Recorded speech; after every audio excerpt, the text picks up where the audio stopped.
Hi, good afternoon. Welcome to iUniversity. Welcome to this demo day, the demo day of our data science bootcamp, the most special day for us. My name is Marcelino Lominchar.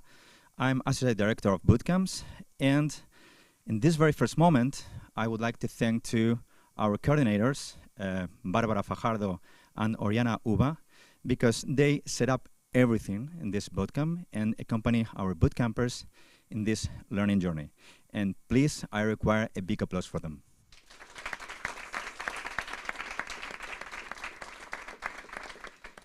Thank you so much to Ivan Martin. Ivan is our academic director. He designs everything, the contents in this program. He chooses the professors. And probably we are talking about that he's the guilty that this program exists. And please, a big applause for him as well.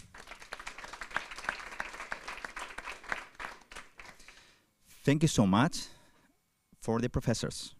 The professors are so essential for us. We are very lucky because I think we have the best professors in this data science bootcamp. Please, a big applause as well for them.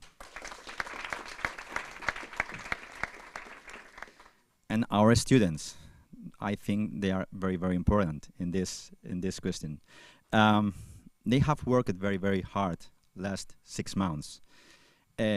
I'm sure that today they are very, very nervous, but I'm sure that your presentations will be fantastic. Probably 6 months ago, you knew nothing about programming, Python, machine learning, maths and stats, probably. And today, you are going to show us the solutions with real data sets of real companies to resolve real challenges. And please enjoy these last moments. Probably it's not similar 100%, but I ran a marathon years ago, and I was destroyed, but I enjoy last matters.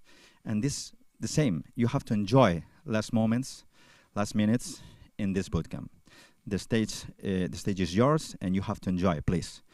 And please, a big applause for them.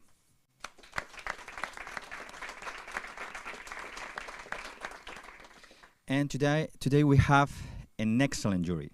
A jury made of 6 people. I need to read, I'm sorry. The first member is Clara Fernandez Aceituno, Energy Management Associate at QENERGY. QENERGY is a company of renewable energy. We have Jorge Antonio Ruiz Muñoz, Senior Data Scientist at Intrum. Lander Ibarra Irondo, Senior Manager Data Scientist at Interim, and Manuel Nucho, he's online. Manuel is Director of Algorithm Development at Intrum. Intrum is a company of credit management. We have as well Manuel Pardo Martin, Digital Development Director at Europa Press. Europa Press, you know, is a news agency. And finally, we have Ivan Martin as an academic director at CTO and at Binfluencer. And please, big applause for our jury as well.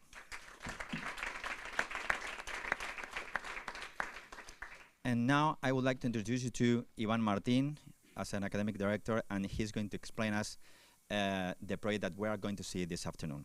Ivan, please. Great. Thank you very much, Marcelino. Please, here is another applause.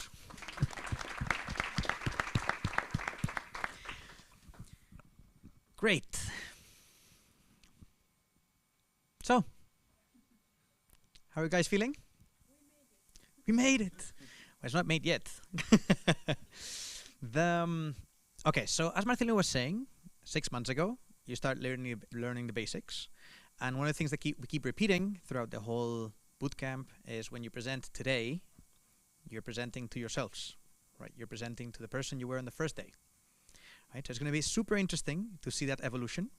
Also see how in 6 months you've gone through not only the, okay, what is Python, what is a variable, what's a list, how does this build, what's a script, what does automate. People talk about data science, and data science was this magical thing that floats, right? So now it's not that anymore. It's a nice framework in your heads, which you're going to be proving today. And we're going to see that, as I always like to say, is that data science is fun, but it's not only for fun, right? So the idea is that we should be able to create value with it. Today we'll see the result of that. We have the 3 collaborating companies, which we've been calling clients of the whole process, and we'll see today how you guys present to your clients, and also you get questions from the other juries to see what they see on your projects. So it's going to be super, super interesting. So I don't want to delay it anymore, and we're going to start directly with the groups. As we know, it's going to be those 15 minutes of presentation and a beautiful 10-minute questions. So I think we're ready to go. So let's start. First group is going to be with Europa Press. So please, guys, take the stage.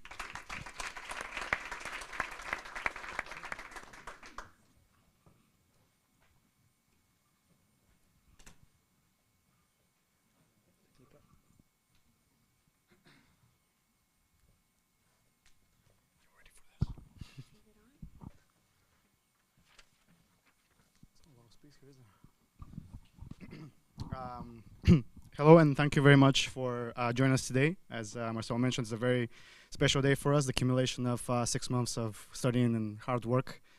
So we're very proud and happy to share with you the project that we worked on the mutually beneficial project with Europa Press. I'm very proud and happy today to be joined by the Eurodata team, myself, Georgi Opnakov, Andres Garcia, Paula Abar, Dominic Germain, Christopher Jobat, and Juan Carlos Cordon. So we'll tell you a little bit about Europa Press itself, the way they work, the information they provided us with, the challenge that we faced, and the ways we approached that data to understand it better and provide the perfect solution possible. So let's meet the clients, Europa Press. The leading private news agency in Spain. Europa Press was founded in 1953. They have 70 years of proven experience and confidence. And this is the way they work. So Europa Press has over 500 journalists on the ground in over 18 countries. They collect reports and report on any events happening, and then they divide those reports and articles into different categories, or as we call them, services. These services are, for example, economics, finance, football, etc. Then they sell those services to their clients. Now you might be thinking, you're probably recognizing these 2 logos over there. So basically, if you read an article from those 2, you're already consuming Europa Press material. Does that mean that these 2 newspapers don't write their own articles? No. Sometimes they'll take the content, rewrite it, post it.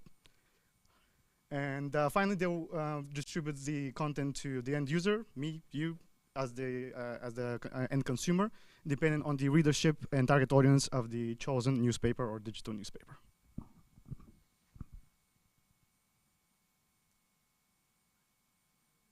By Europa Press involves finding solutions for the following key aspects. Develop strategies to enhance client retention and foster long-term loyalty among existing customers. Implement methods to identify and capture potential client leads, expanding the customer base. And create a recommendation engine that empowers the sales team to make more informed and targeted sales suggestions, thereby improving their overall sales efficiency and performance.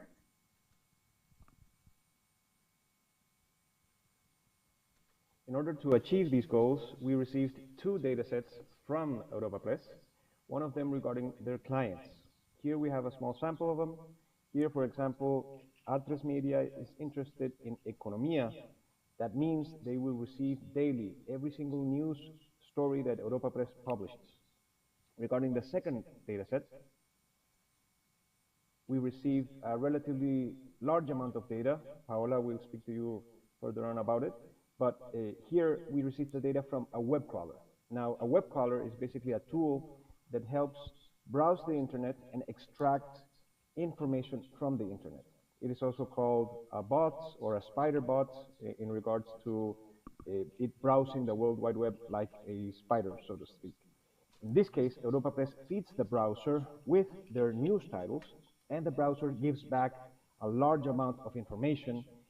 For this case, we analyzed every single title published in the year 2022, but we will be looking specifically at the title, the services, and the domains. Perfect, thank you, Andres. So, as Andres mentioned, we had the news titles And what we thought to start off with was exploring how these news titles interact with the services, and perhaps we could find something that was predictive about the news titles and the services. So to do so, we ran a sentiment analysis. What this means is that the words that are in the titles are run through a model, and the model will score these words as negative, neutral, or positive sentiment. So, given that we had 2022 data from the year 2022, we were expecting quite a large variety because it was a pretty volatile year. We had record heat waves, inflation, interstate warfare in Africa. We had the Ukrainian invasion. So we were expecting very varied stuff. But what we came across was an absolute testament to the strength of Europa Press's products. Because they managed to keep delivering news at such a neutral basis through a wide variety of clients and through absolute volatility, we really showcase the competitive advantage that Europa Press has. And yeah, we had to rule out the titles as a route for for the model, but so we instead looked at how the clients interact with the services instead, which Paolo will guide you through. Thank you, Chris. As Andres mentioned, the web crawler identifies and registers similar news headlines, and that is what we refer as news mentions. So to understand better our proposed solution, I'll briefly explain to you our dataset. Our dataset consisted of more than 4 million news mentions for 2022. In our exploratory data analysis, we divided it in 3 groups, and these were the distributions were these: Europa Press 5%, clients 60%, and non-clients 33%. After doing a qualitative analysis and consulting with Europa Press, we agreed to remove the domains, the clickbait domains, that serve no purpose for Europa Press. Also, we only included the top 100 domains that for the non-clients that were the ones that had the most news mentions. After improving the quality of our dataset, we were left with the following distribution: Europa Press 9%, clients 80%, and non-clients 9%. And afterwards, we proceeded with our solution. Now that we understood our clients' needs and extracted insightful information from our data, we now obtain a solution by using different approaches to give an enhanced result to Europa Press. We have used clustering, association rules, and we have finally built a recommendation engine. In the first approach, clustering, we wanted to see if there were patterns between the non-clients and clients. So we applied a k-means algorithm to our data and obtained 3 clusters. We saw that in 2 clusters, there were similar patterns between the non-clients and clients. In the first cluster, we identified 2 leading media groups which can become clients, and in the other cluster, we identify a small and niche domains that have high potential to become clients. Thank you, Paula. Have you ever wondered how Spotify recommends you a podcast that suddenly you really like? Well, it's not magic, it is machine learning magic. And among all the recommendation engines and algorithms we chose the Light FM algorithm, which is developed and maintained by this clever and smart engineer, which is now a top researcher at Netflix. It is an algorithm, it is battle tested and well respected in the industry. So how does an recommendation engine works? Well, basically, let's imagine we have a website which is called bootcamp.es. The algorithm first analyzes the patterns of the news and services. Then it finds similar websites like El Mundo, Antena 3 or El Confidencial, and find patterns that could match what we as IE bootcampers will need. So it provides us specifically tailored recommended services just for us. So with all the data we've got and with the recommendation engine, we have the clients and non-clients. So we have separated the services in 3 groups: the subscribed services, which are currently giving revenue to Europa Press; the top used services and the recommended ones. Of course, there might be some services that are in 1, 2, or 3 groups. And then we haven't forgotten the non-clients. So the non-clients are not generating revenue at the moment, but with our solution, we will wait that in the future it will give us some revenue. And now Domi is going to show us the association rule algorithm we've done, which double checks the results of the recommendation engine. Domi, to you. Thank you, Juan Carlos. So as Paola and Juan Carlos mentioned in prior slides, by conducting the association rules analysis, we were able to assess the effectiveness of our recommendation engine in providing accurate data. Association rules is a powerful technique to unveil association and patterns within a data set, essentially helping us discover if-then relationships. So the antecedent represents a group of items that we seek to investigate further. In this example, we're going to use bread as our antecedent.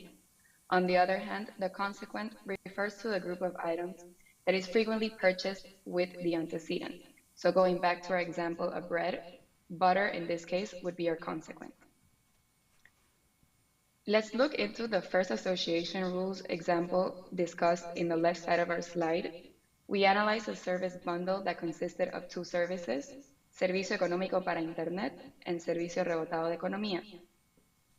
Applying the association rules analysis, it suggested that when both of these services are part of the antecedent, the consequence will be Servicio de Noticias 24 Horas and Servicio Económico.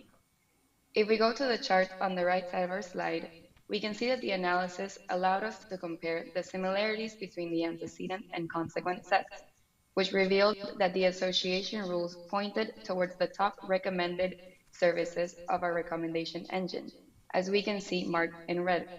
This validation process gave us valuable insights into the performance and reliability of our recommendation system. So what does this all mean, basically? Let's recap everything we've told you so far and put it into simple terms.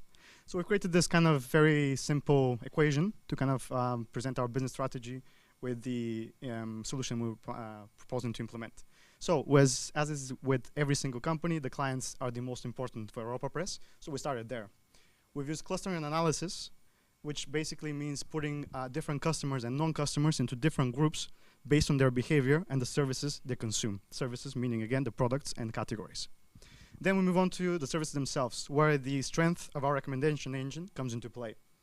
The engine itself will analyze customers and non-customers on an individual basis, therefore providing a recommendation for the non-customers and customers themselves, which is a better tailored choice for them. Finally, we've got the price. As I mentioned earlier, Europa Press has the advantage of being a business-to-business company, meaning that they negotiate the price of the packages depending on the client, their size, and their needs, meaning that any large corporation or any up-and-coming startup can benefit from the trustworthy services of Europa Press without breaking the bank. And finally, it all translates into revenue. Through creating customer retention and loyalty, we keep the existing customers, and we can approach the non-customers with specifically tailored packages, which are very likely to convert. Okay, so how does this look on a individual client basis? So we're going to look at this with a completely fictional news agency and fictional service prices, just to get a proof of concept going. So we have ATN News, and we look at their most used 5 services, or their top 5 services. Then you look at their top recommended services, and you'll notice an overlap. Now, if you take it back to what Juan Carlos was mentioning, we aren't aiming to completely change the services that the client uses. We're looking to optimize them and enhance them just for the customer experience. So let's say these 5 services, this bundle costs ATN 2,000 euros per month. Each service is 400 euros.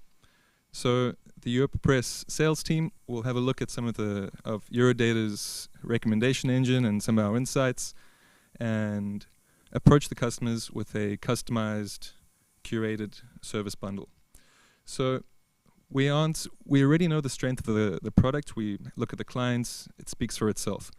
However, there's a variety of clients, and with these tools, we are able to fit the product to exact client needs across the board.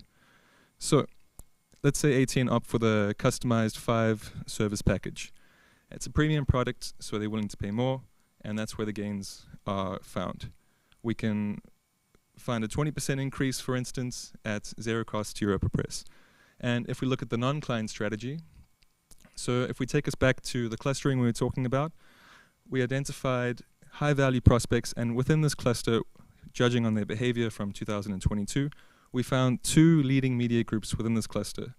So again, the Europa Press sales team can approach these 2 leading media groups with some of the insights from Eurodata and approach them with a perfectly curated service bundle for exactly what they're looking to publish based on their 2022 data and similar behavior from their competitors or whoever. This way, we can have very low customer acquisition costs and high profitability. So regarding next steps, we would just recommend further qualitative analysis into the non-client and client domains. And we saw a little bit of potential for a recommendation engine regarding the topics, and we think there's a lot of potential over there. So thank you so much for hanging in with this. And yeah, we think it's a really exciting tool, and you know, the sky's the limit with this, but we're here for any questions, should you have any. Thank you.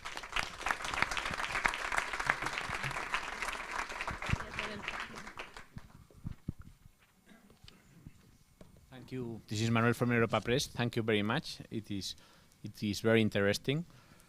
I think the difficulty of your project is that this is basically what I have, meaning that I am the director of digital, and we are a news organization, so we don't have experts in data analysis. This is data that we have in the organization that we have not exploited so far, and therefore you had like a very open field to investigate and try to use the data whichever way you thought was more useful, and I liked a lot your recommendations. So one question I had, the first one, and I think is very useful and very powerful, is okay, there's 100 domains which use your content or use things similar to your content and which are not clients, and you should go and address them. And you saw as a next step, further qualitative analysis is required. And my question is this, so your analysis brought you to the point in which perhaps my sales force can already approach them and try to, you know, make them clients, or is more analysis needed? In which? So we know exactly who they are, and we know the exact services they've been using and what service we recommend them. So that information is there and it's ready. Okay, so on that sense, the next step will be just to call them and say, hey, you should hire Europa Press because we have this content which you are more or less using, and you should pay for it. We don't want to prescribe how Europa Press does it, but yeah. it's no, it's there. Yeah, trying to bring the next steps to a more, you know, action oriented rather than more analysis, going for actions. So that is very good. More questions from me? It's no problem. Okay. And regarding the recommendation engine, how do you know if the recommendations are working or not? Do you measure quality of the recommendations somehow? Oh yes, well, we can show you in the annexes all the technical data. We've got two measures. One is precision at K, which it's a bit conditional probability that maybe on a Thursday afternoon is not the right thing to explain. But we got the area under the curve. So which means is, imagine you take a random service, yeah, and you take a service recommended from us. This means that there's a 90% probability that our recommended service is better than the one randomly chosen. So our recommendation engine must fail. Just imagine, I'm a heavily user of Spotify. So if Spotify recommends me a song by Iron Maiden, which is my top group, this is nothing. So basically, out of 6 recommendations, like Iron Maiden, 80 songs, it must make me some recommendation that Spotify will never know if it's fine or not until I listen to it, I click, I like it. So the recommendation engines, they recommend things that they know you use and things people are similar to you use. But this is a powerful metric. And I did it, we did it with 80% trained data and 20% test data, which means we train the model with the trained data and we tested with the test data, and the results were quite good. But as I said, the recommendation engine should fail in a point. And the more songs, the more services you recommend, the more willing you are to fail. Well, not to fail. Sometimes we don't know what we like until we try it. And that's why the recommendation engine are there. Thank you. Thank you. Okay, a few more questions from my side. So, and I also liked a lot. So you have basically you're starting with the news we have, and then you're analyzing, trying to maximize the market value of those news, and this is very interesting. Now imagine I want to go one step further, meaning that because I control the whole organization, meaning imagine I want to also try to focus the production on news on the things that are more valuable to my clients, because it could be that I have a journalist writing about Cádiz Club de Football, and none of my clients are really interested about the football about that team. Would it be easy, or based on what you have done so far, would it be easy to to do this data scientist analysis to try to dig deeper into if my journalists are producing the content that the clients want, and whether some journalists are more successful than others, which is one of the key challenges of journalists, is precisely trying to measure the usefulness of maybe with journalism. tags, but we took a look at it, but there were like 3,000 different tags. So making a recommendation engine with 3,000 different tags means like topics, like etiquetas, like Sánchez, política, elecciones, football. It's quite difficult because some news are. So we took a look at it, but it was quite difficult. But the thing is, as you know, the news headlines are associated with services. So if we identify the top used services, we can give you this kind of news are heavily used. So not specific titles, but specific articles related to services. Okay, so. Sorry, I believe I understood. Basically, you're looking for the services themselves, not the tags, right? From the slide that my colleague Dominic presented, it had the top 10 used services and top 10 recommended services. So as part of the final kind of part of the equation for the revenue, you can see the most demanded and most used services. That way, you guys can create a strategy to focus your resources on the top used services and maybe scale back on the ones that don't sell as much. Yeah. So directly goes into converting strategy or upselling strategy for existing. Yeah. So as a follow-up, and I think I understand so basically you made your analysis based on services, because we had like, I don't know if it's 30 services or 40 services, which is, kind of 120 services. Okay, great. Which is you can manage. If I said, can we do this analysis on a journalist level, for example, name by name, because I have like 500 journalists, perhaps it's too many. And if I go to the individual, if I go to the tag level, it's 4,000 tags is too many. And if I go to individual news item, out of the 4 million, there were perhaps 500,000 news items. That is too many as well. So my question is, for this analysis, based on what you have seen so far and in my corpus, how many variables can you up to? So you say, imagine instead of those services, say, okay, I want to do analysis based on 300 tags. Well, is that too much? It also depends on how many tags are related to each item, because that adds another layer of complexity. So I think, like when you mention the journalists, you can see who the journalists are who publish the paper, and you can measure who's publishing those stories. So with journalists, sure, but tags becomes a bit complicated, I think, with the variety of tags you can get. If you narrow them down, then maybe there's some room there, but at this point, we don't know. Yeah, but basically, the idea is the same. I mean, the algorithm doesn't care if you use 2 million rows or 10 million rows or 1,000 tags or 2,000 tags. We just did a previous analysis, but I mean, just imagine association rules with 4,000 tags, that will be if you made a calculation, there's millions of different combinations. With services, it really focuses, it narrows the point. But of course, we could do it. We're here. Okay.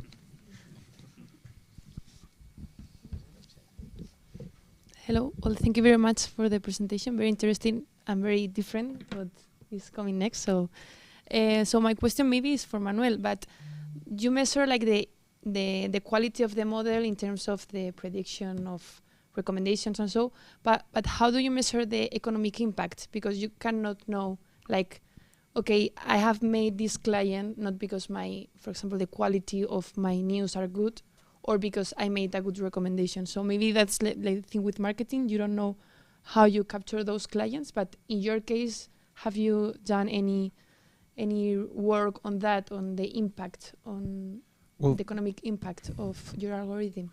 From our side, we don't have the financial data, so we don't know what clients will pay for their services, and it varies from what service they buy, we imagine. But the point of the product where we try to give value to the customer and to our clients is that we have a very wide range of clients for Europa Press and a huge amount of stories that get sent out. So the difficulty comes between allocating the stories to the right customers, and what we offer is a way to make sure that process is optimized. Rather than, so in a way it's taking a product that's already strong and just trying to make it fit whoever is using it a little bit better. So it's not changing the product, it's merely allocating it in a more efficient way. Thank you. I just wanted to add that this is measurable in another way, because in the differences with a marketing campaign where it's a general thing aimed at a lot of people, you're actually hitting people that already buy these services, so you're already losing some of the campaign before you even start it. And with this on an individual base and level, like you said yourself, Manuel, you can have your Salesforce team go in directly with these recommendations. So if they close a deal on the spot, that's directly translatable to the recommendation package. If it becomes scaled on a larger base, it might be different metric used, but at the moment that is the clear distinction of what we can achieve with this. As overall feedback, no, as your client, I think I'm very, very interested in knowing which are the 100 clients which I can have and which services I should recommend to my existing clients, which I think is the best feedback I can give, which is I'm really very interested in the outcome. So I think, exactly. No, exactly, really, really, really interesting. You guys have another question? No. Online? So, okay. Interesting. Very, very interesting. And we've been able to, as we've been validated by the client, right? We've been able to get something that is immediate value. No? So that proves what we were saying at the beginning. What about, would it be possible? Would it be possible? Think about this from a, like, let's get out of the algorithm for a second, no? Would it be possible to turn this algorithm around and say, give me which things I should not be writing about? The least recommended. Yeah, we can see the stories that are attached to the services that are the least used and the least popular. So that's. Yeah, I mean, in the code we've presented the top 10 recommended. It's just changing ascending to descending. So it will be just changing one word in the code. So it's done. It's there. Mm-hmm. And then could we associate that also to the services, not only to the article, but also the services, right? So I think those are the two things that you're mentioning. No? What should I focus on, and what I should stop wasting my time on? No, the results that you get from that table. When you recommend those services to someone, as you said, no, you can approach non-clients, no, people that have just not purchasing from you. You can also approach them, as you were describing, directly with the, I know you're using this. No? I know you're using our service. We don't know how you're using it, but you are using it. So how do you think we could approach that conversation with the client? Not only from a purely technical perspective, like my algorithm says this, but how do you think we could approach a commercial question in that aspect? So basically in sales, before you go for the sale, especially in business to business, because you get one opportunity. You get to the client, you sit down with the CEO or a very important person who has 5 minutes to spare, and you got to grab their attention. So you have to, first of all, look up your client. Who are they? what do they do? What are the interests? What's their target audience? Before, even without doing this research, you're already planning to fail. So you research what they want, their target audience, and you can say, hey guys, okay, I can see that you're focusing on finance and world economics, for example. We have awesome services that cover this exact information.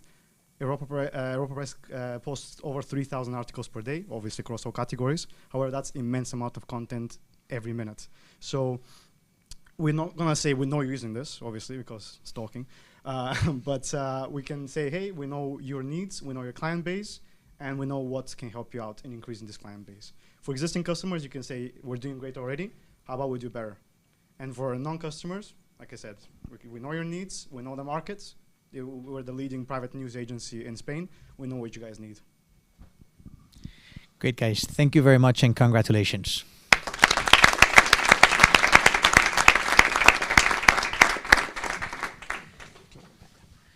So our next group is going to be QENERGY. Please, welcome to stage.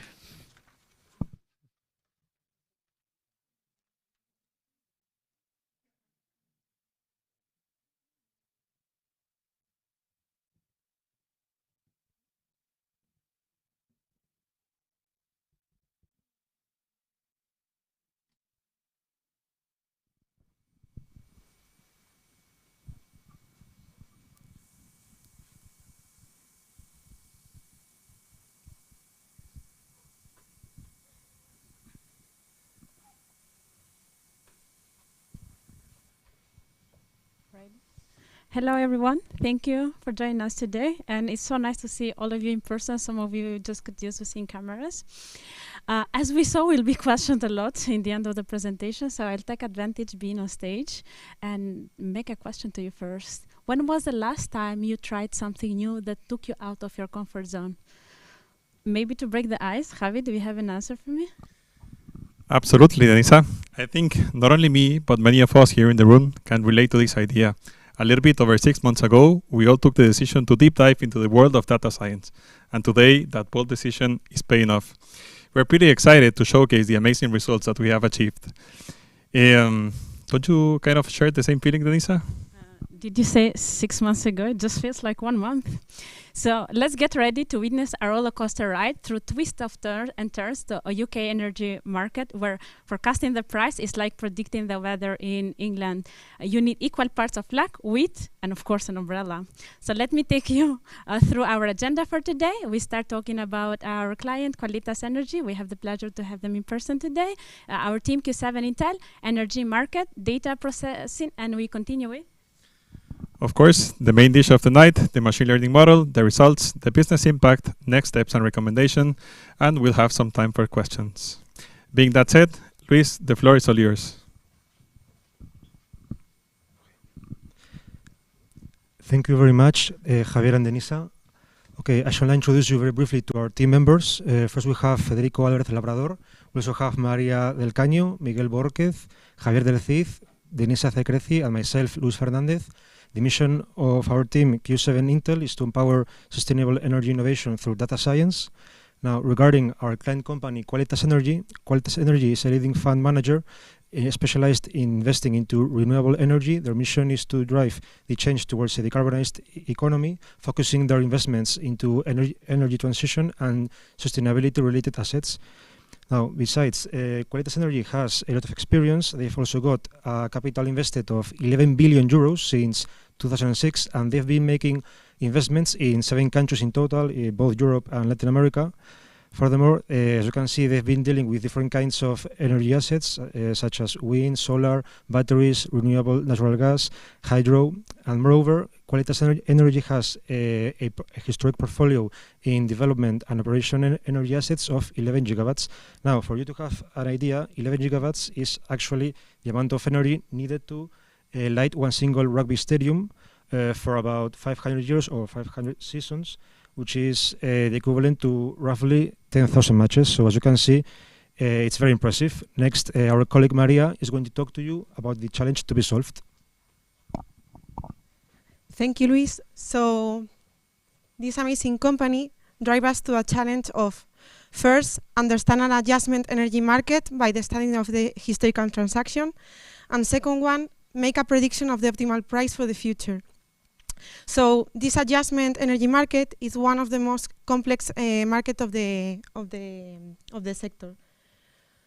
So with this challenge, our team started working and was able to provide Qualitas Energy, based on the historical data, a prediction of the price of the transaction regarding on the following characteristics that are location, technology type, and site. And also a prediction of the average price in the geographical areas of the energy distribution. These predictions have the objective of introduce Qualitas Energy in a new market, increasing the revenues, increasing the profits, and improving the decision making. So for continuing the presentation, we are going to go in detail to the market analysis. We are going to continue with the data processing, machine learning model, and the best models and conclusion for the end. Starting with the market analysis, the market that we are going to analyze, or we have analyzed, balance is the balancing mechanism. Is the market used by national grid to solve grid constraints and to match supply and demand in the real time in the UK. So real time means that because it's a real time market, we call it intraday. And also another characteristic that is important of this market is that an auction market. So Miguel is going to continue with the explanation of the energy market. So thank you, Maria. Before we start with the main topic, let's explain some important concepts. We have BMUs, bids, and offers. Starting with the bid, it's not like the bid auction that you probably know. The bid is an intention from a participant from the market to decrease the level of energy in the system. On the other hand, offer is an intention from a participant in the market to increase the level of energy. We were talking about participants. Those are the BMUs, or balancing mechanism units. What's their role? They are modulating the amount of energy in the system. They are also generators or consumer, but most of the time they are operating as both. Every 30 minutes of the day, BMUs are placing bids and offers. Though these 30 minutes periods are called settlement periods. Let's have a look what happened inside of one of those settlement periods. So imagine you're a rugby game with where the ground is the grid. So each scrum, those intense formations around the ball, are mirrors the BMU's dynamic because they are pushing, strategizing, and vying to get the best prize, much as the rugby players are competing for the prize. So let's go deeper in one of those matches. Where did that match take place? In the United Kingdom, divided by geozones. How last one of the matches? 30 minutes, so 48 matches a day. Who are the players? BMUs, with many types and characteristics. So who is the referee? It's the national grid, who is in charge to set the price and the volume. But it's also choosing which players are playing every scrum. What is the goal? Is to balance the energy supply demand. How do we achieve it? Not that simple. So BMUs, one settlement period in advance, are planning the game, placing the bids and offers to be accepted by the national grid in order to supply the energy demand. But what was one of our main problems is that we don't really know what is the criteria for the national grid to choose what BMU is taking part in the match. So having that in mind, the hard work start: data collection, data cleaning, transformation, implementation, discretization. All this is okay, but let's go and explain where the four data sources, main data sources, are having we have in consideration. Starting for offer and bid, highlighting the price and the volume, following that for the BMUs with their types and characteristics or well-known players. We had also in consideration the energy market and the price of the raw materials. But this is not all. This is only the beginning of an amazing history that Federico is gonna continue. Thank you, Miguel. So now we have the data. Let's just jump into the machine learning models, okay? So we researched a bunch of different models, but we end up obtaining that the best one or the best suited was a tree ensemble. So let's just, for you to know, let's just dive in and try to understand a bit what is a tree ensemble. So just to break it very simple, just a tree or decision tree model, you could just compare it to the structure of the roots of a tree. You start with a branch, a main branch that keeps dividing as it gets deeper. And what it does is just takes the initial data and try to divide it until it understands the relationship between the different features and the variable we want to predict. Once it understands it, it's capable of predicting it, okay? And what is ensemble? It's just very simple. It's a compound of different models. In this case, because all of them are trees, we end up with a tree ensemble. So that's the main idea, but we have another two ideas, okay? So as Maria and Miguel just mentioned earlier, we have bids and offers, okay? Bids are just transactions to decrease the energy on the market, and just offers are transactions to increase the energy on the market. And because of the different behavior, we needed to implement two different models, okay? One for bids and another for offers. So that's a first division. Oh, okay. And another idea is the transactions versus geozones, okay? So we wanted to explore two different paths for research. The first one was try to predict the price of the transaction itself, the bids or the offers. And the other one was try to predict the average price of the different geozones or distribution zones. That's why we made another division on the models, and we end up with 4 models, okay? All of them are based on tree ensembles and XGBoost, but we have 2 for offers and 2 for bids, both for transactions and geozones. And here, you are going to see the results of all the 4 models, okay? But just to have a brief example of all of them, let's make just a brief example, okay? So if imagine we take a BMU and we take all the characteristics and try to predict the price of an offer, for example. So we will take all the characteristics, introduce them on the transaction model, and we will obtain a prediction for the price of that offer with an error of approximately 8%. Okay, that's based on an average price for the offer of 130 worth more or less pounds per megawatt, okay? And similarly to that one, but not exactly the same, we won't be using the characteristic of the BMU, but we will be able as well to obtain the average price of the geozone, just introducing the information in our second model, okay? And that will give us the error you can see on the screen. So once we have all the models, I'm going to pass the mic to Javier, who is going to guide us through the business impact. Thank you, Federico. So, I don't know about you, but I think these results are quite amazing. And we'll do a small recap. Let's just remember that our machine learning model is trying to predict the prices for the balancing mechanism. Being this balancing mechanism an auction market, that means that the proposal needs to be approved by the national grid.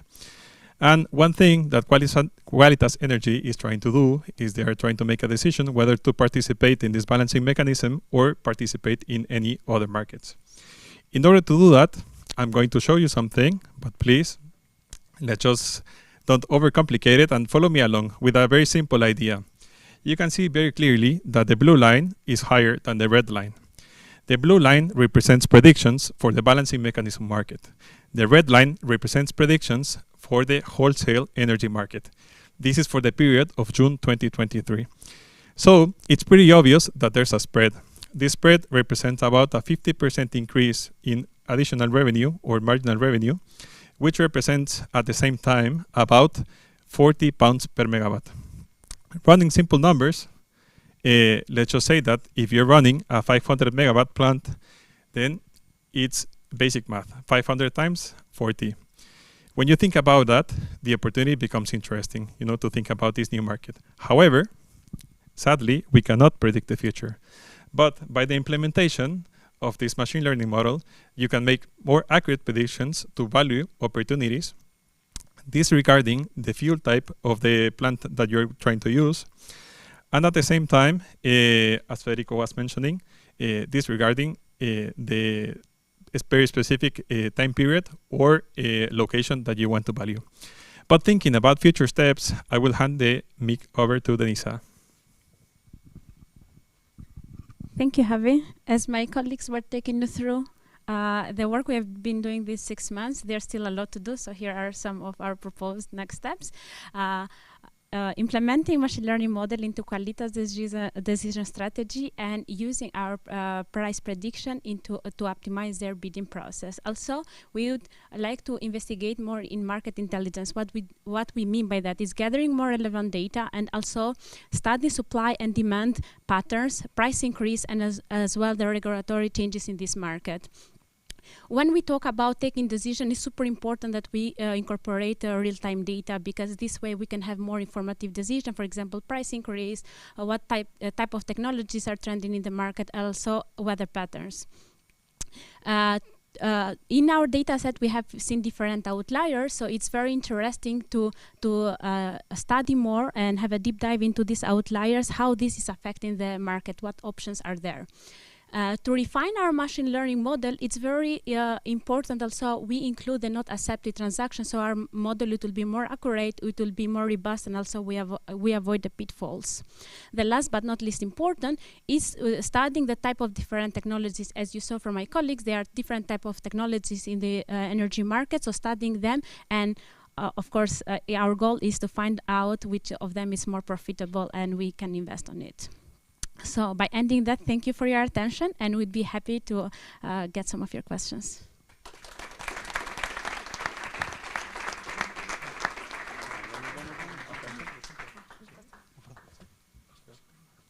Thank you very much. It's a pleasure seeing you in person. We have regular meetings in Teams, and it's good to see you. I think the audience may not know the difficulty of this project.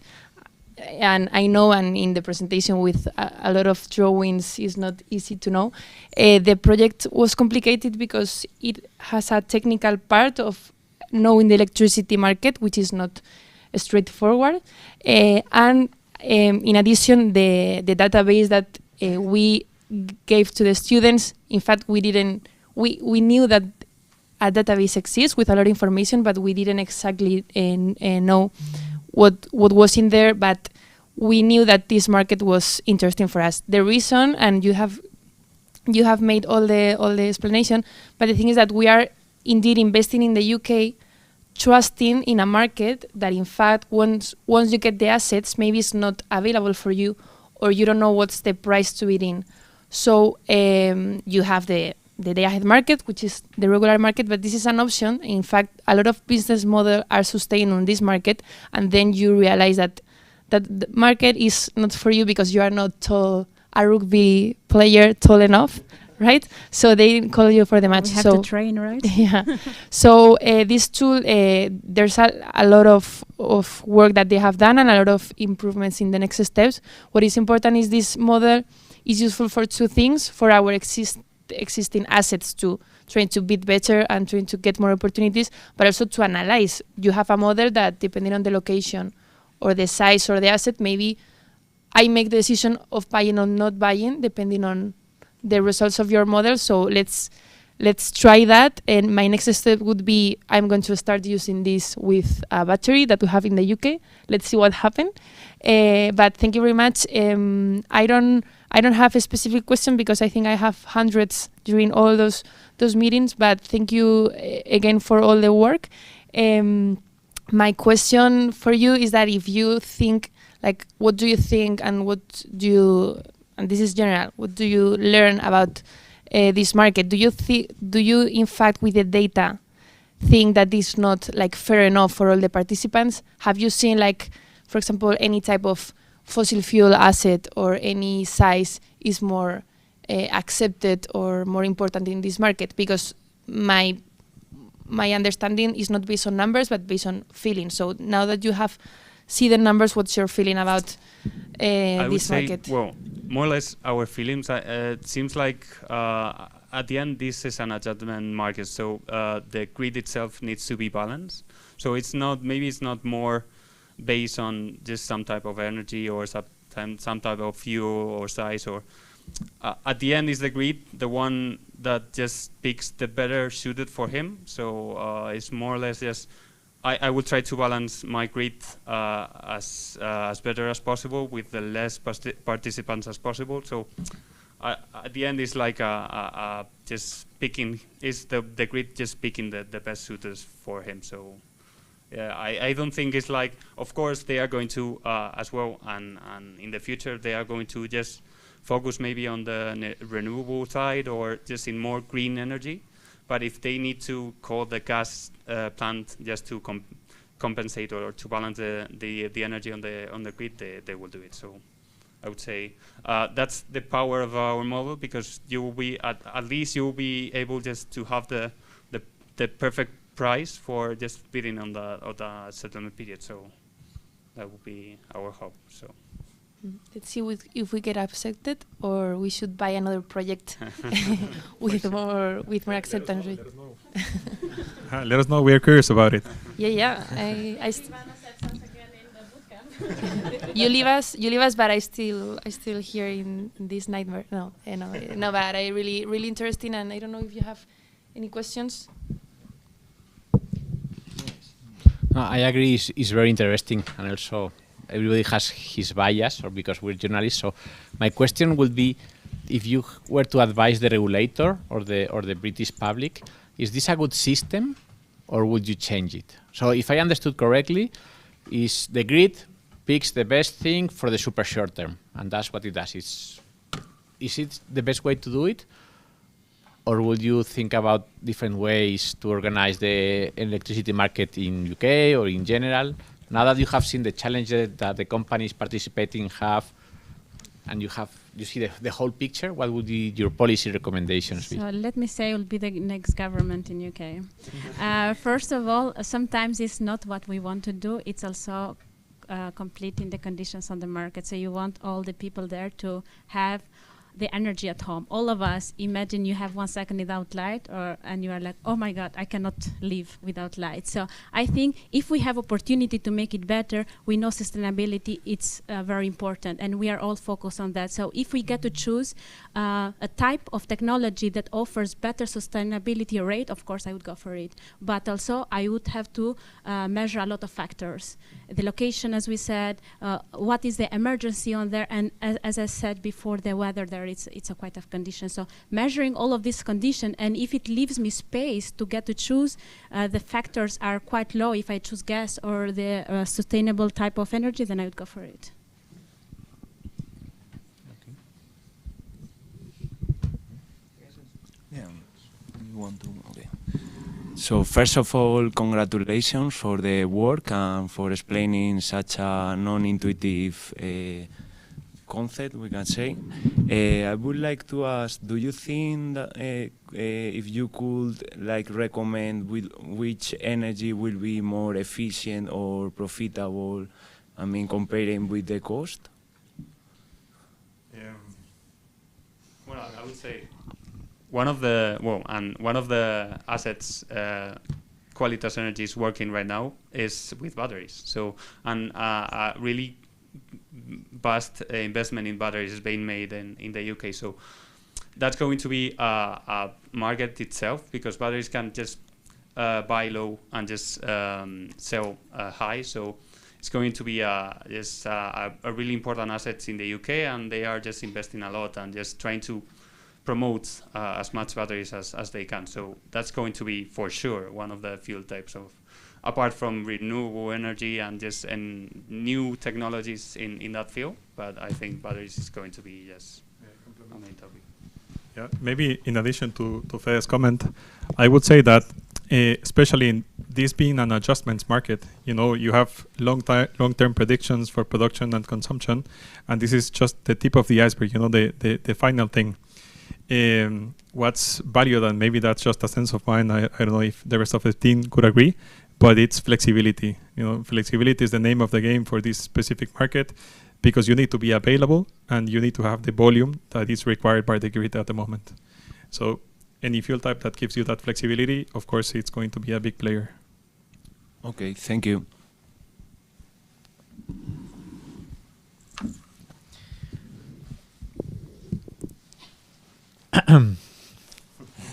Okay, so one of the next steps that you mentioned was the outlier analysis, right?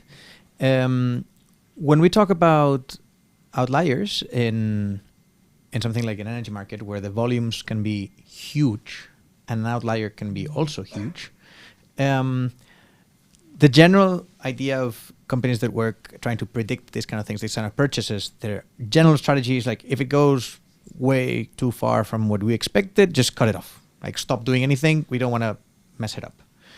But I assume that you guys had to approach those outliers and understand, okay, what do we do with this? Like, it's completely off. No? If I have to calculate, for example, some performance when it comes to business, how much money I can make with this, those outliers are kind of dangerous.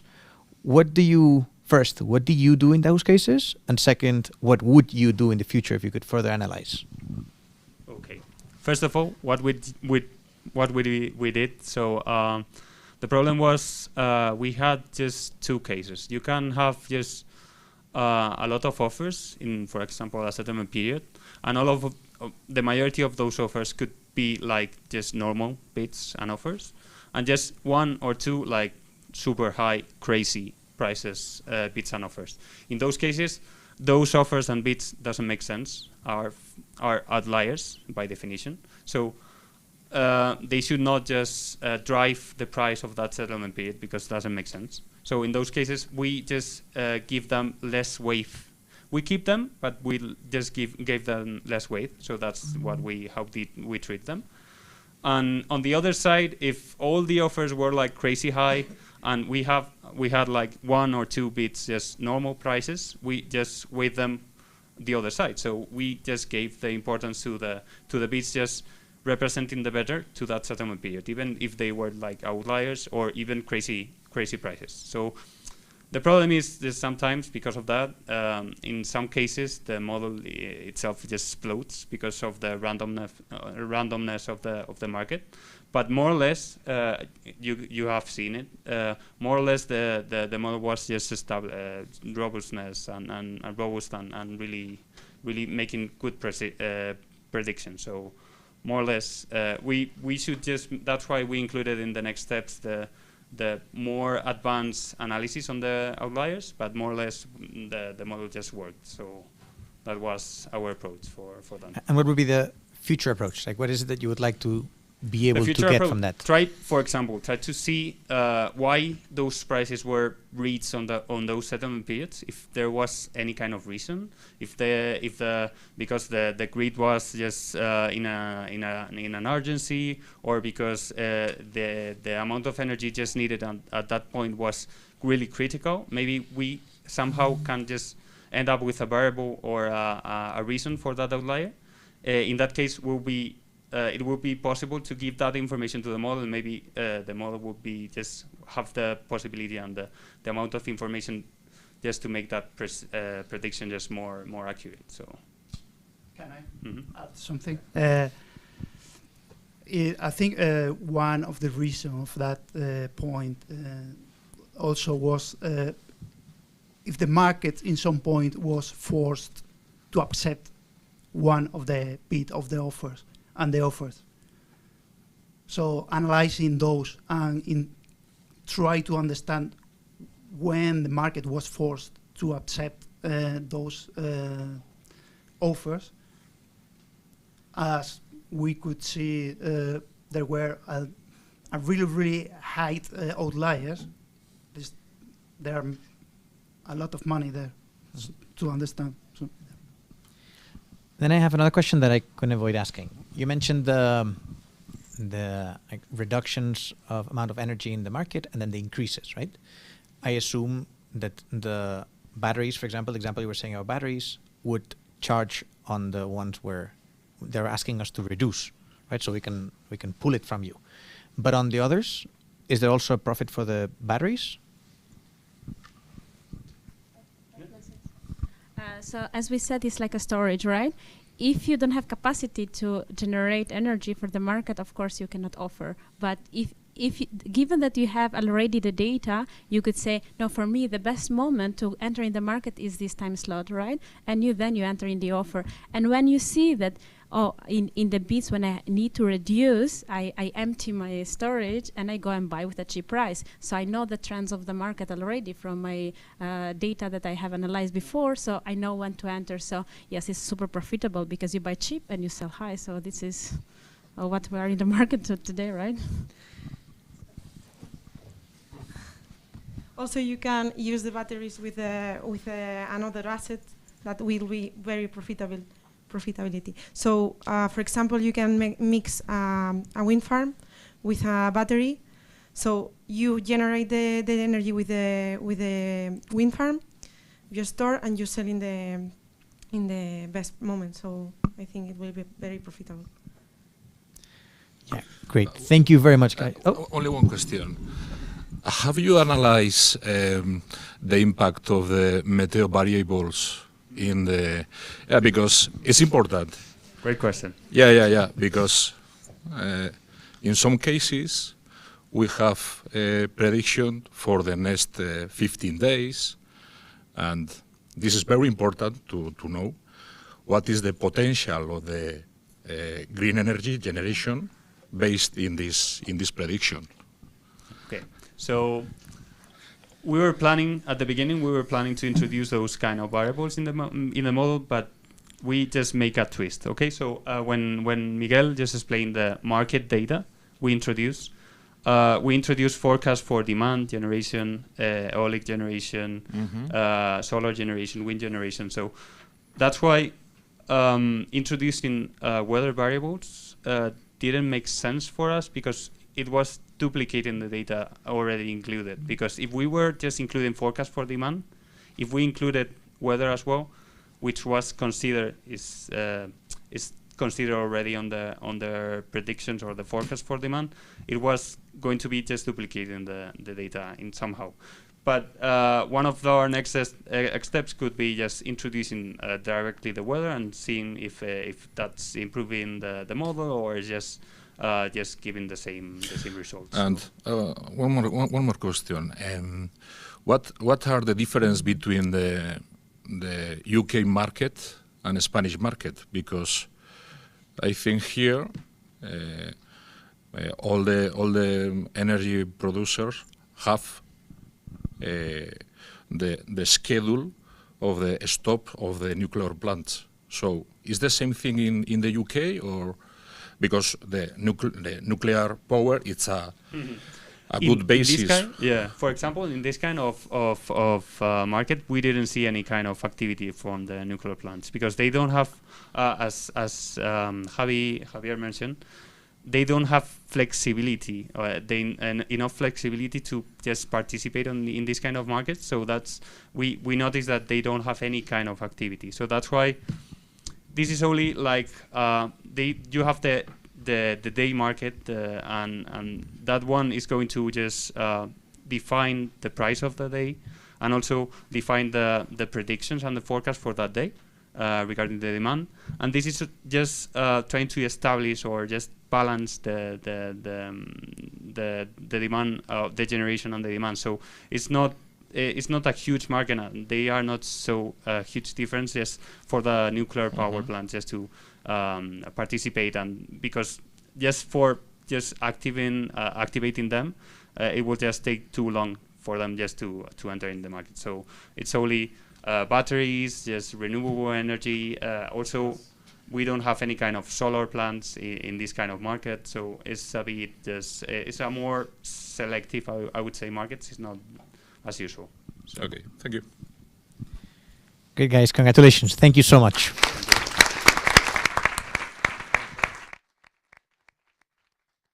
So next group is going to be Interim.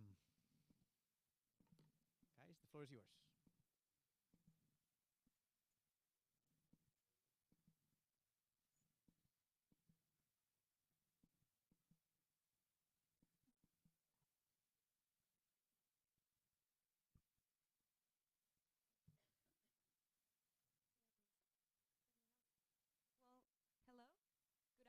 Everyone, thank you for joining us today. We are now presenting our machine learning project that we've been working on for the last 6 months in collaboration with our partner Intrum. But before diving into who's Intrum, I want to introduce to you our team. We are La Dolce Data, conformed by Mónica, Diego, Bernardus, Carlos, Caterina, and myself, Susana. Well, who's Intrum? Intrum is a debt collection and credit management company, but they are more than just that. At Intrum's core lies their mission, which is create a healthy economy by helping companies to get paid on time and helping people to manage their payments. We believe that Intrum is a very important company, and to give you an idea of its magnitude, here are some numbers. They manage around 250,000 transactions daily. They have offices in 24 countries. Their partner network spans in 160 countries, and they have around 80,000 clients yearly. So, knowing who's Intrum, this is the agenda that we are following today. We are going to talk about the challenge that they gave us, the data-driven solution we came up with, the impact this solution could have in the company, and what lies on the horizon for our project. Now, you might be thinking, okay, Intrum seems to be pretty big, and they surely are a very data-driven company, so what could be the challenge they have for us? So Moni is going to give us a hand with this. Moni? Thanks, Susana. So before diving into our challenge, we want to explain you how we're going to improve Intrum's business and why they should partner with us. So, as Susana mentioned before, Intrum specializes in debt collections. In simple words, Intrum buys debts from banks, and they have property as guarantee for payment. And when they do this, we could have two possible scenarios. The first one is that they get paid on time. And the second one is that they don't get paid on time. And here, we can also have two possible scenarios. The first one is that Intrum goes to auction, a third party wins the property, but they recover the money. And the second one is that Intrum goes to auction and they get the property. And here is where we have our main challenge. Why? Because when Intrum goes to auction, they not only need to understand how the real market behaves, but they also need to have a strategy to sell these properties at the right time and at the best price. And this is why the main objective of our project is to predict the prices of residential properties in Italy. And with our solution, we will help Intrum save time and cost of maintenance of these properties, increase revenue and profit, and also optimize their valuation processes. Before going further into our solution, we want to explain you how we started the process of this project. So first, we wanted to understand the client and, of course, their business. But we also wanted to understand how the market in Italy behaved. So we first did a market analysis, and we compared the price per square meter of our data set from Immobiliare, which are the red lines you can see here, with other real estate sites such as Idealista, Statista, and My Dolce Casa. And we actually saw that the prices of our data set were a little higher than the rest of the real estate sites across the regions. We also wanted to understand how big our scope was compared to the Italian market. And we saw that out of 59 million of people in Italy, 90 million were house owners, and as of February of this year, we were handling a data set of 226,000 properties that we narrowed down to 180 residential properties that you can now see plotted in this map of Italy, and which is actually the starting point of our data-driven solution that will be now explained by my colleague, Diego. Thanks, Monica. Hi, everyone. Here we are introducing data-driven solution, and I'm going to talk about data cleaning. Here, the goal of this stage is prepare the data to introduce to a mathematical model. We have a data set with 24 variables, and we divided it in quantitative and qualitative groups. Each group has a different technique to put into the model. And here we marked those variables to be clean. How we did it? We did a correlation between the features variables and the target variable, and the results were sharing with our client.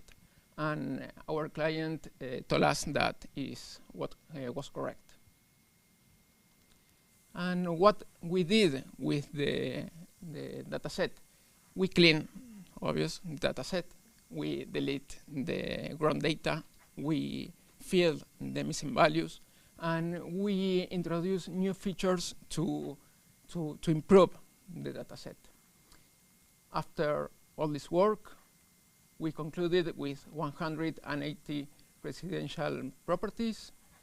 And why am I telling you this? Sorry. In order to have the best predictive model, it's important to carry out on the data cleaning stage. And now Ben is going to tell us about data exploration. Thank you, Diego.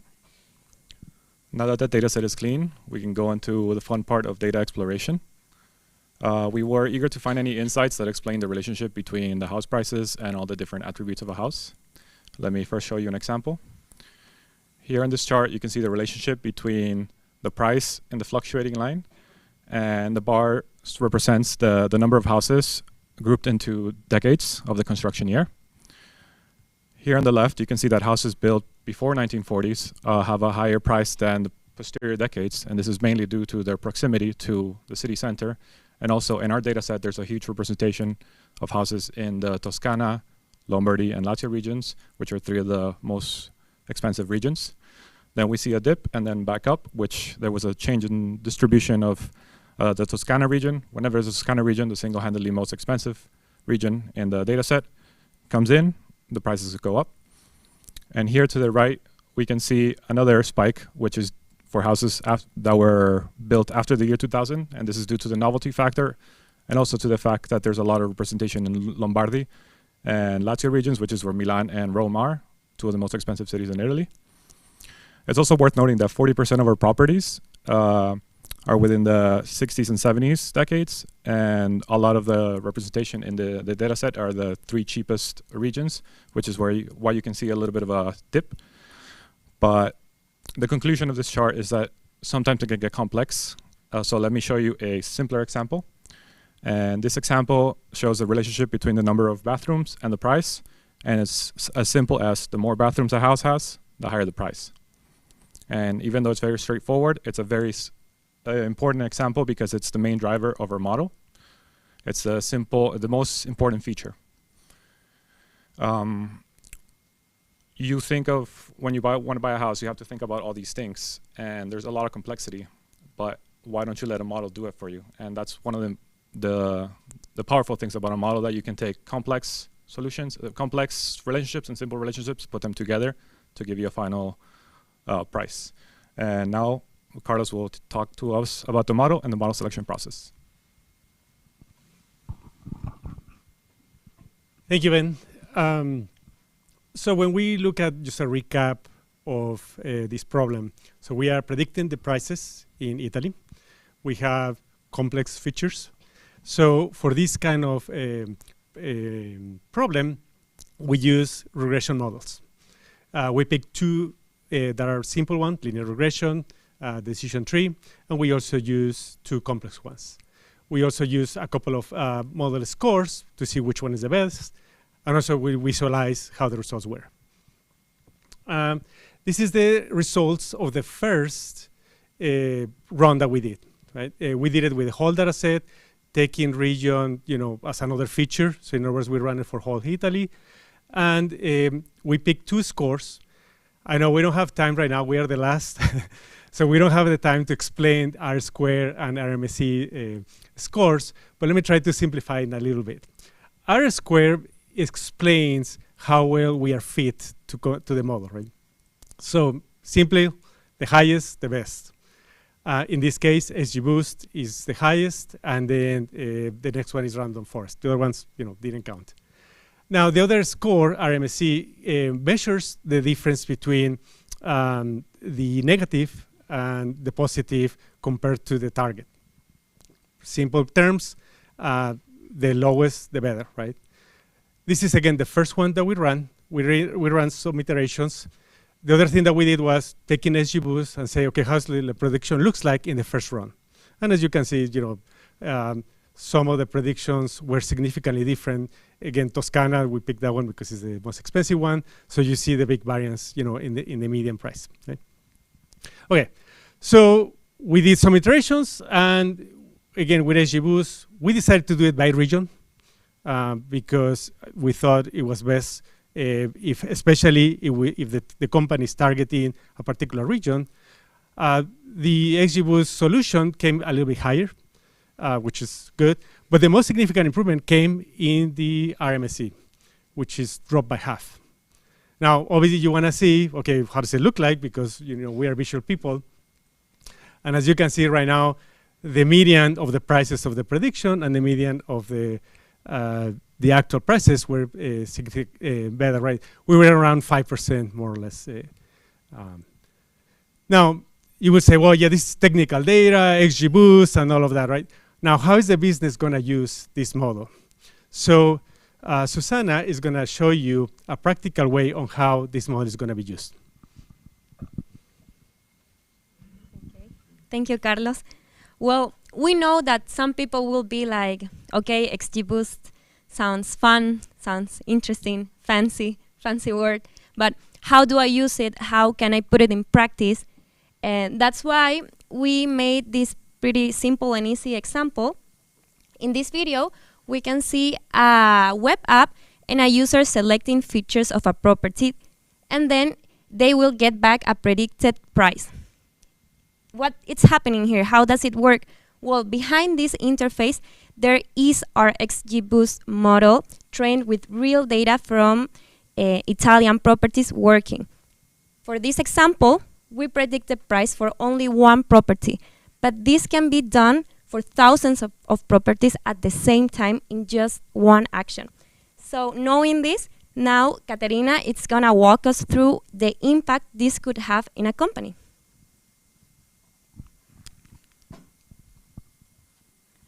Thank you so much, Susanna. And now, after seeing the visual representation of our work, let's take a look on the financial part. So Intrum Italy accounts to 15% of Intrum's group business, and this number is expected to rise with the years. We see our strategy in utilizing the automated valuation model, AVM, both internally and externally.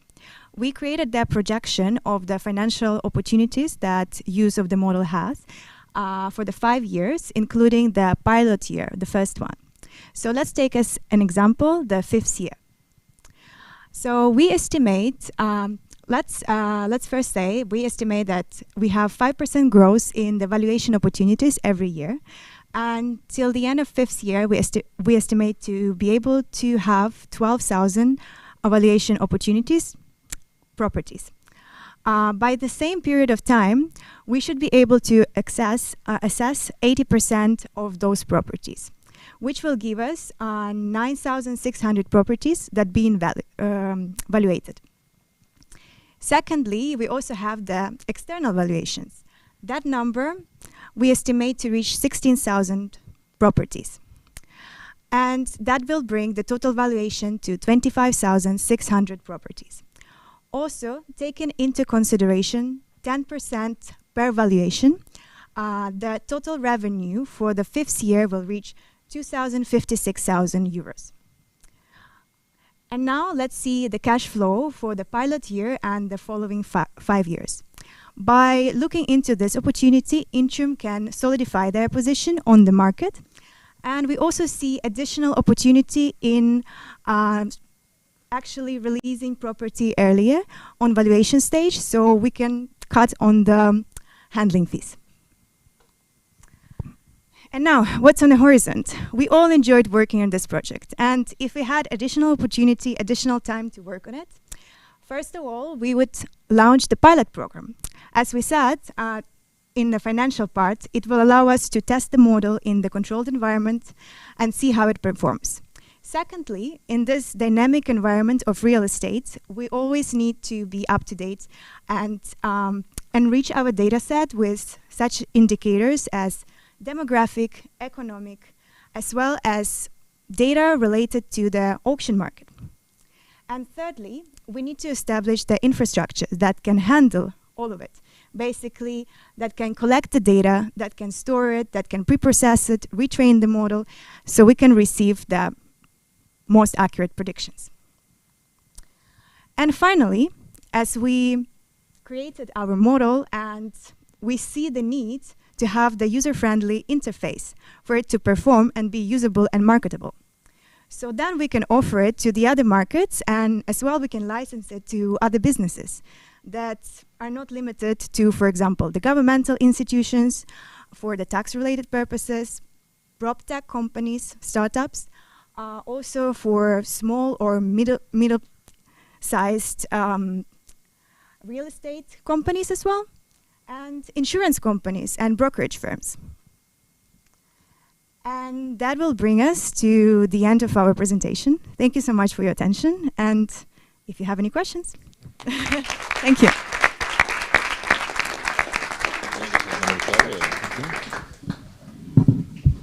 Okay. First of all, thank you very much. It's been a pleasure to work with you over the last months. I think this is a very interesting project because, as we have discussed many times, the potential, the scalability potential of the tool is huge, as you can sell to almost anyone interested in knowing the price of a property. And I would like to ask what sources and data sources do you think will be interesting to add to the model? If you can think of any. About the data sources, well, for example, it can be like average salary per region, because that matter as well. Maybe some seasonality, because sometimes the price for the property rises depending on the season when you decide to buy or sell.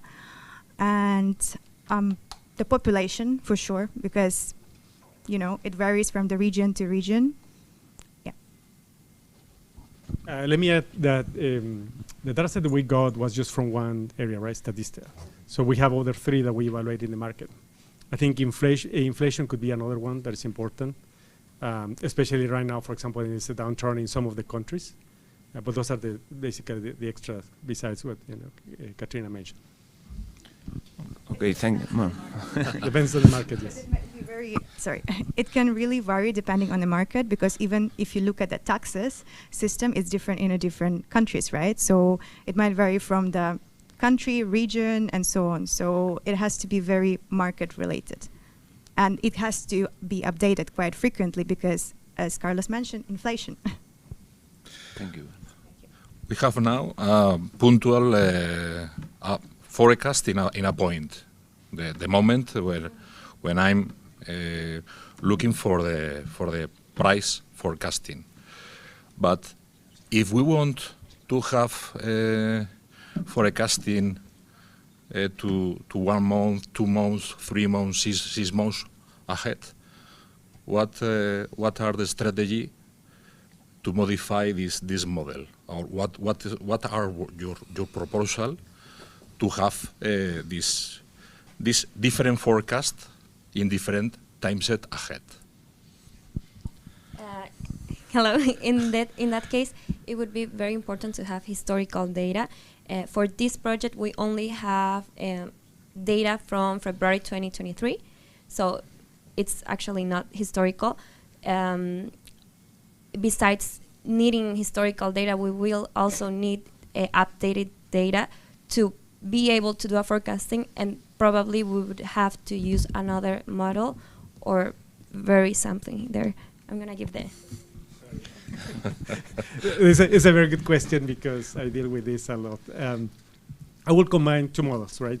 So obviously it's technical time series, right? You know, basically you get your historical data, and the most historical data you have, you know, the better, right? And again, depends on the country, the data that we say to add, you know, population, inflation, etc. But I will combine the two models, right? You know, for the current data set, how we will predict the model, and then looking at, you know, a time series model. So we will add another model to do the forecasting, yes.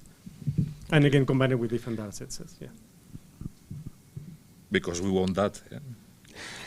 We want to know what will be the different price in different regions for different yeah. Yeah, and that's the reason why we switched to region by region, because we noticed that, yeah. Yeah, different dates. And it's funny because at the beginning of the project, we said, well, this is from February. Can we get more updated data? And then we pushed, like, hey, can we get more? No, you work with that data, and then we go from there, so yes. So the future strategy will be to have different time series model for different regions. Yes. Can you explain more for this possible strategy? Yeah, so one is you have to have historical data depending on the region, because as you can see, from the lowest region is like 800 euros per square meter, and goes all the way to 202,000, you know, 2,200 euros per square meter, right? So you have to take each region by region, collect the historical data for each of the regions, and apply the model for each of the regions. Okay. So I think as we are talking about real estate, we need the most updated data to predict the prices because of inflation. So right now we're predicting the prices with the data set of February, but we will need always to retrain the model with updated data so you can have the most up-to-date predictions. And of course, I think minimum we would need to retrain this model once a year because of inflation. Okay. Very interesting.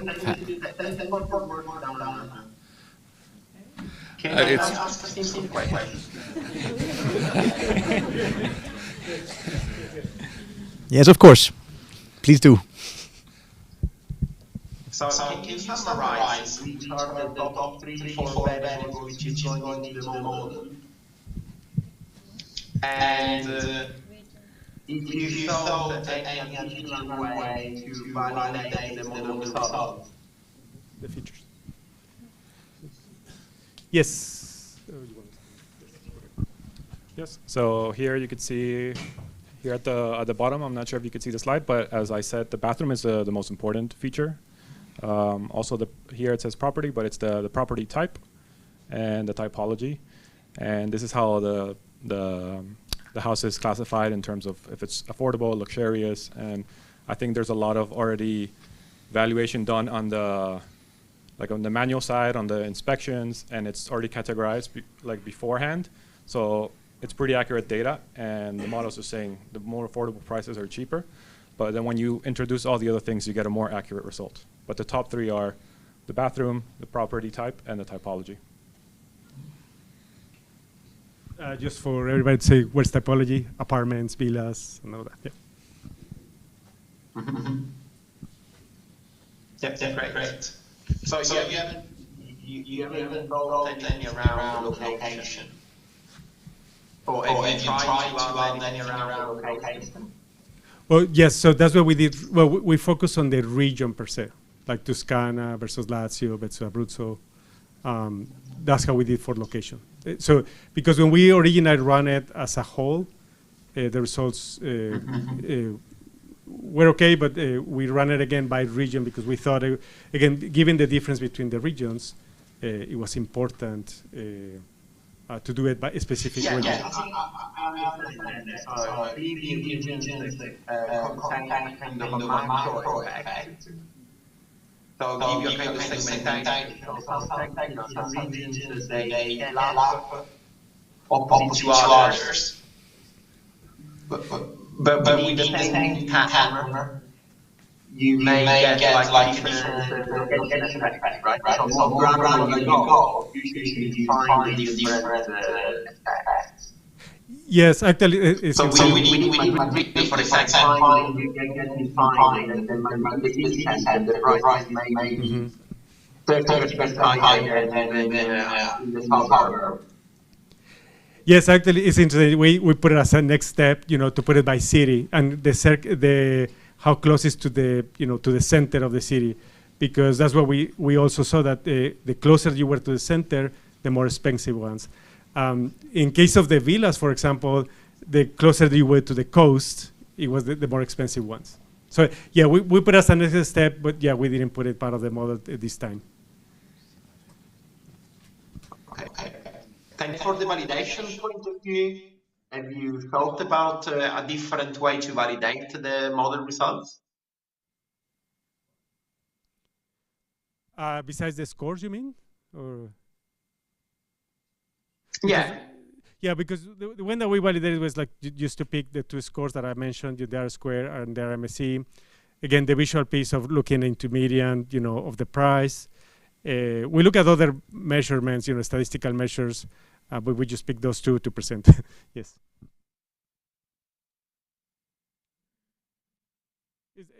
I'm just saying that's a kind of as idea.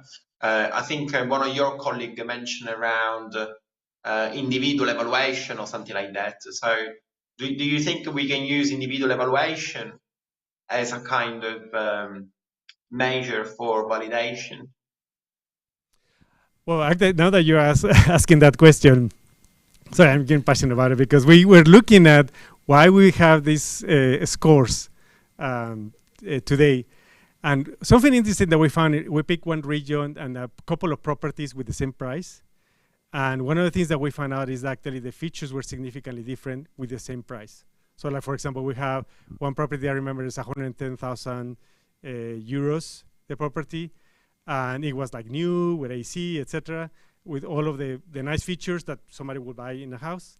And then we saw another one in the same region, and maybe that goes back to, okay, were they in the same city or the same proximity to the center at the same price, but they are like, habitable, meaning barely, no AC, and we were surprised. Now, talking about the data set, I think is, with the data set that we got is the offerings. So people are offering their properties at that price. So that's also a big challenge for us, because to say, well, I think my house is 110,000 euros, no matter that the house is barely habitable, right? And the other person is like, yeah, I want to sell it right now, even though that is renovated, right? Yeah. Good, no more question, but I really like the last part of the clip where you show the demo on how the model actually scored in real life. I think that is quite powerful. So well done on that, it's a good idea. Thank you. Thank you.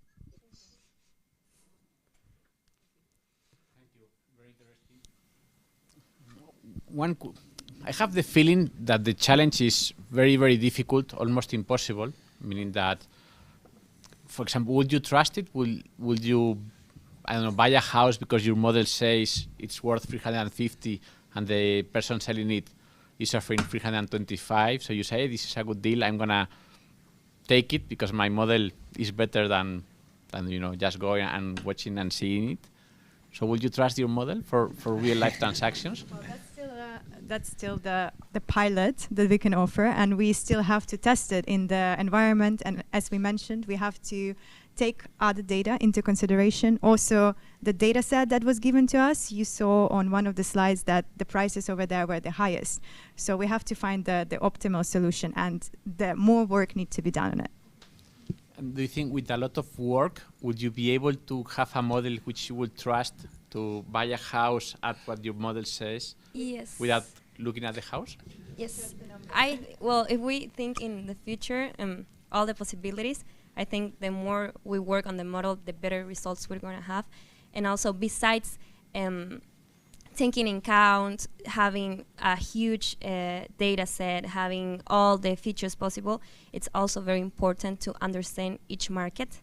So understanding each market and what's important for each market can let us do a better model. And yes, I will trust it from a business point of view. When we need to have an idea of thousands of properties at the same time in a region, I think it's a really powerful tool to use. Thank you.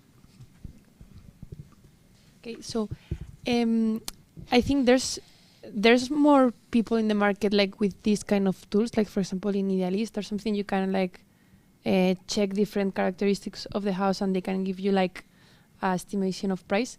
Have you checked like the competition of, or what is the difference between your model and the current solutions in the market? Well, we haven't seen something as similar as this. We did created an application, a web application that give us the prediction for one price to have a simple example. But the main objective of this project and the perspective that we are trying to give is that Intrum it's not gonna buy one house at the year. Each year it's gonna be thousands of properties that they'll manage. So this has more of a focus to manage thousands of properties at the same time and give you an idea of what's happening in the market that you're entering. But yes, I think it's a incredible idea to have it as a tool for normal people to use it. In fact, yes, there are offerings like that, but there is a different purpose for them, right? When you go to the website, you want to see, you're interested to know how much I can sell my house. So it's simple, right?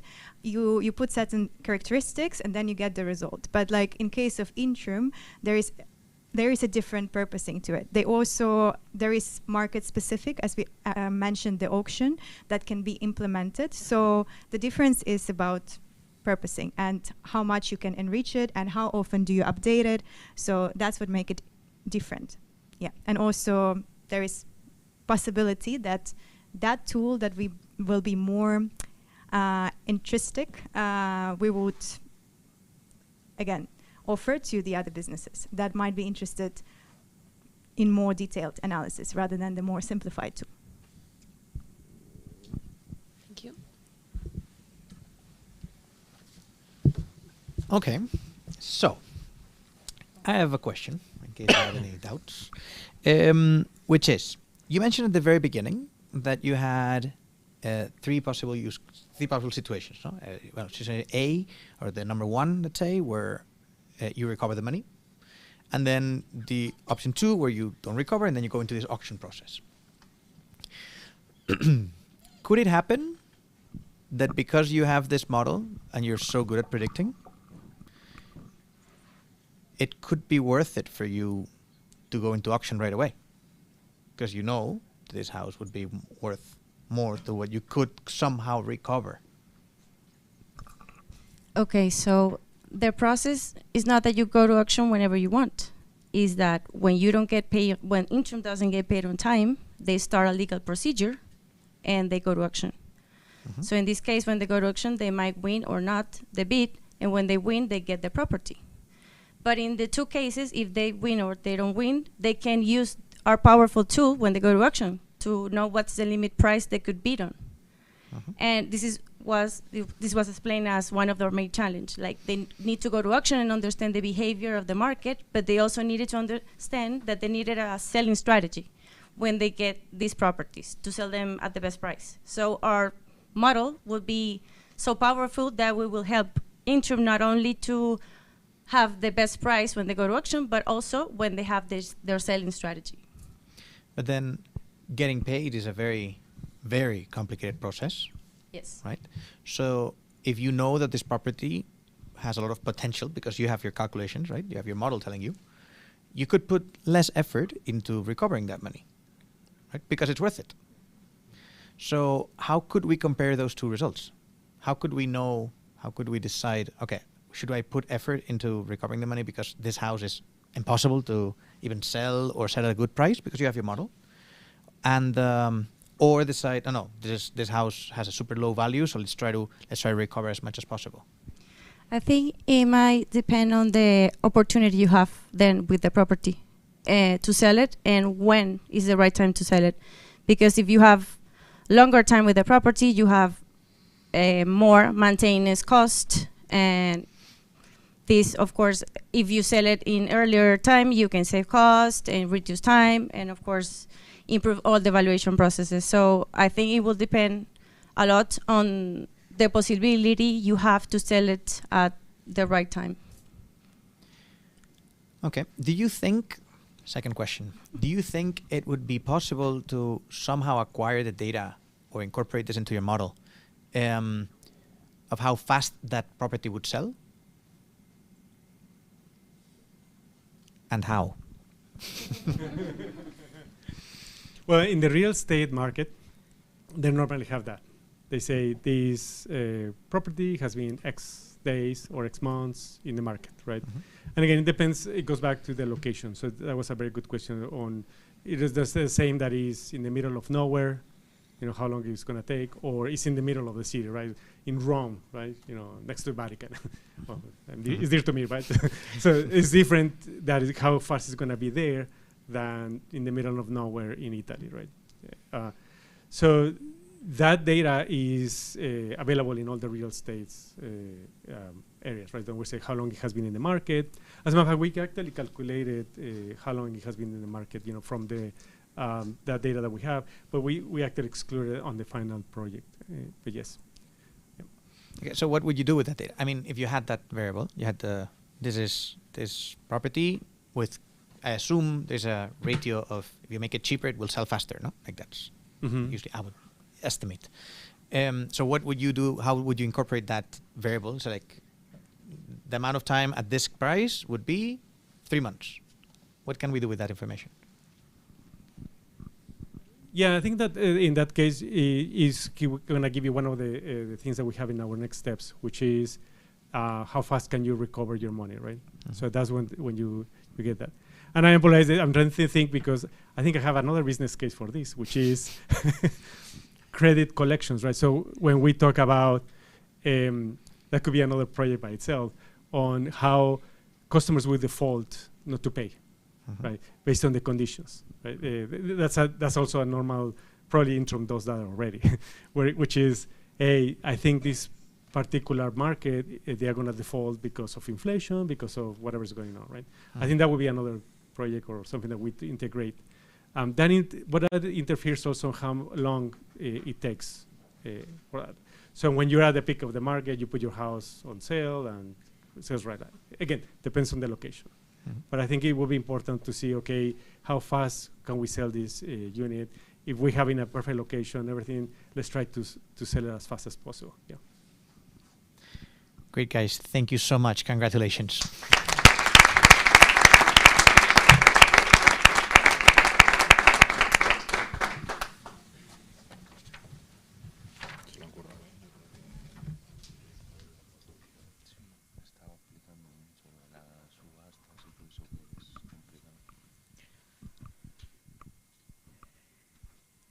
Guys, we've done it. It's done. You can relax now. Congratulations to all of you. Well done, well done.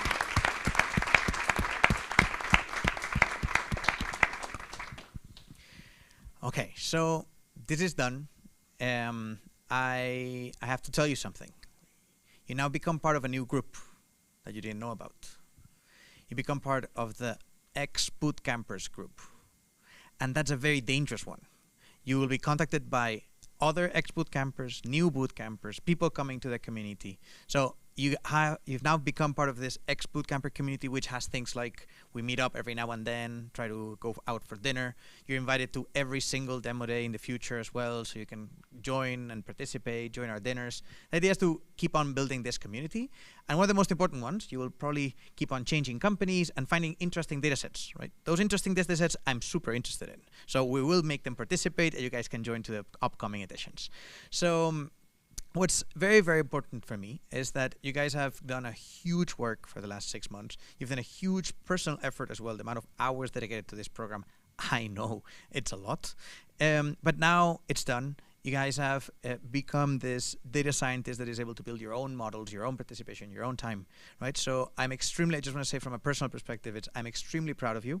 And I think I will be, and I think, I'm sure I'll be available forever. Just keep on contacting each other. As I said on the first day, the most important thing you will get from this bootcamp is not the content on data science. It's going to be that nice WhatsApp group that you guys have, where you guys will keep on talking to each other, sharing your experiences, hiring each other. Like, it's going to be super, super nice. So I know Marcelino now will give a few words also for the jury. I wanted to thank you personally to all of you. But I think that after this event, we're also going to have the cocktail that we're going to be participating, and we can keep on talking about all of this. So Marcelino, your words. Okay. Thank you so much. Okay, you are great. You are great. Thank you so much to the jury. Thank you so much to QENERGY, Europa Press, and Intrum. Please, big applause for them.